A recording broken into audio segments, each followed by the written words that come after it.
got arrested, and because I didn't have any criminal record, I was actually booked and released from Multnomah County Jail. And so I was given an attorney, and I went and met with him, and he started asking me the questions of why I was doing this.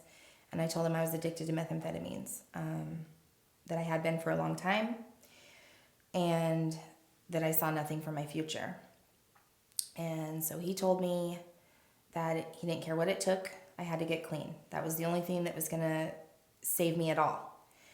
And I really just still didn't believe that there was no saving me. I was that far down, and so why listen to him? So I continued on using. August 1st of 2009, I called my mom one last time. I wanted to tell her goodbye, but she wouldn't answer the phone, which was the norm now. She had cut off all contact with me. And I sat on the side of the road. I told her where I was going to be at, and I sat on the side of the road for well over 2 hours with one bag of clothes that I had. That was all that I owned, waiting for her, and she never came. I went to a friend's house. I walked to a friend's house, some people that I knew that were clean and sober. Didn't know really what I was going there for, but it was the only place I would feel safe at the time. So I went there and asked them if I could come in and take a shower. And what they did is they didn't let me leave. They let me come in, they fed me, they let me shower, they let me sleep. And for the next 2 weeks, that's what I did. I slept and I ate, and I slept and I ate. And I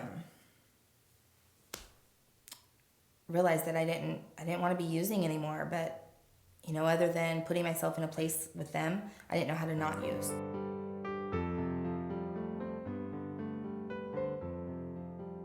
They took me actually to an NA meeting, and I started hearing people talk that were the same as me. And I thought, these people can do that, they quit using. Maybe I should listen to them. And within a couple weeks of that, I was working, still facing going to prison, waiting for court.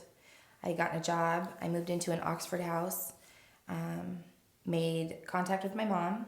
Things were starting to look up. My attorney was trying to make a deal with the DA that, proving that I was living a better life and things like that, in hopes that I wouldn't go to prison. And so in October, the court date came where I had to make a plea. And I ended up being charged with 9 counts of identity theft and a mandatory prison sentence.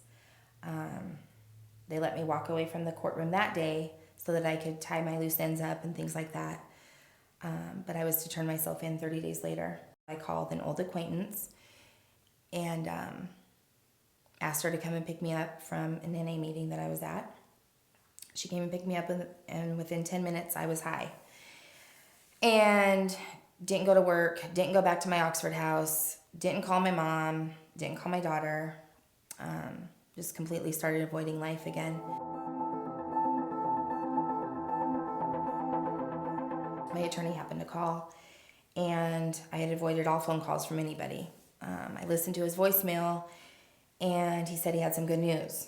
So instantly I got this thought that maybe they changed their mind. And so I called him back, and he told me that they were going to let me have Christmas out. I had to turn myself in after Christmas, but I could have Christmas with my family. I went back to my job. My boss was outside, and I just walked up to her and said, "I'm sorry and I'm scared." And she let me come and stay at her house, and I just started staying with people that truly cared and that weren't going to let me run off again. And I got through it. I did have Christmas with my family, with both of my girls. It was one of the best Christmases, but also one of the hardest, because we knew that I was leaving shortly after.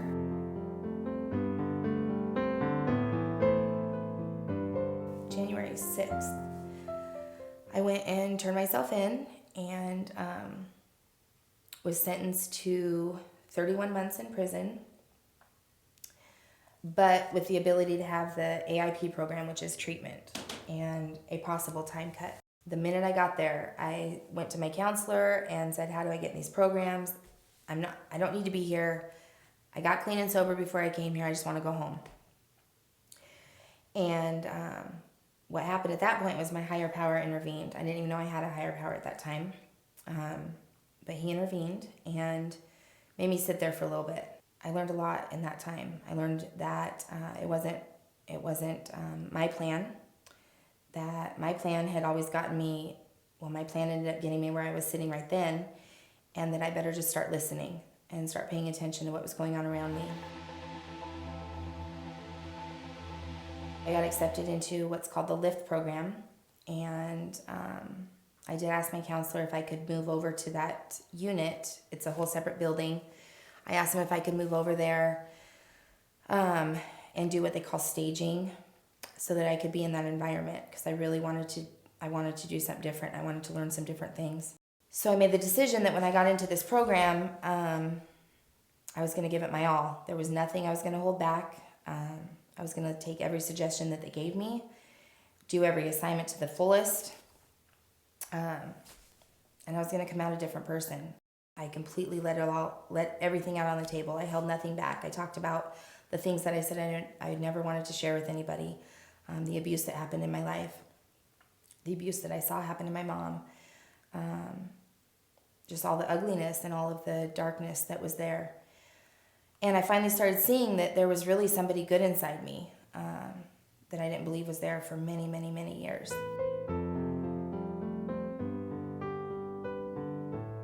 My kids didn't come to see me while I was incarcerated. I did have contact with my oldest daughter. I didn't have contact with my youngest daughter while I was there. She was now living with her father. Probably about a month and a half before I got out, I got a letter from him that they wanted to come and see me. And I couldn't believe it. I was like, oh my gosh, So I knew that there was going to be a lot of work. There was going to be a lot of anger to get through from both sides. So I allowed for them to come, and we started having weekly visits for about the last month that I was there. And I felt like it was really positive, like things were going to go really well. So when I got out, they actually came and picked me up. I successfully completed my aftercare treatment. I was able to move from the transitional house into other housing. I went to a house with Iron Tribe. In that time, my ex-husband decided that if I wasn't going to get back together with him, then I wasn't going to see my daughter. So he took her from me once again. I had started rebuilding the relationship with my oldest daughter, so we were seeing each other on a fairly regular basis. And I knew that eventually with my doing, with the work that I was going to do, I would have my youngest daughter again. It was hard. We went through court. We went through a really long court process. It was very ugly. He actually moved her out of state, and I didn't know where she was for a while. Now, I'm happy to say that both of my girls, I'm an active mom to both of them. We're in each other's lives continuously, day in and day out. I've been out of prison. Last Friday was 2 years. I've had the same job for about 1 year and 9 months. I actually got a promotion in that job. Fully disclosed everything to my employer. So they said that, the person that I am, they trusted doing that job. I have a wonderful relationship with my mom, better than ever, better than growing up. We're both clean and sober. I have a relationship with a man that is unlike any relationship I've ever had. We communicate, which is foreign to me, but it happens. There is no violence. There is no, if we're angry, we talk about it. We have huge family support, both of us do. And I moved out of the Iron Tribe house into our own place. We have our own place together. We've been there just about 6 months, going on 7. And I got my license back. there's so many more things that I have now that I've never had in my entire life. Every day I try to be the best person that I can be, try to be better than I was the day before. My recovery is number one, no matter what, even through the hard times. And there's been some hard times since I got out, and especially with my daughter, but I didn't use, I didn't drink. It's just not an option for me. If it feels like it's an option, that's when I start reaching out to my support group. That's what we're here for. And we always pull each other through. So my hope for the future is that I complete school. I help my daughters complete school, get their further education as well, and just keep living a happy life.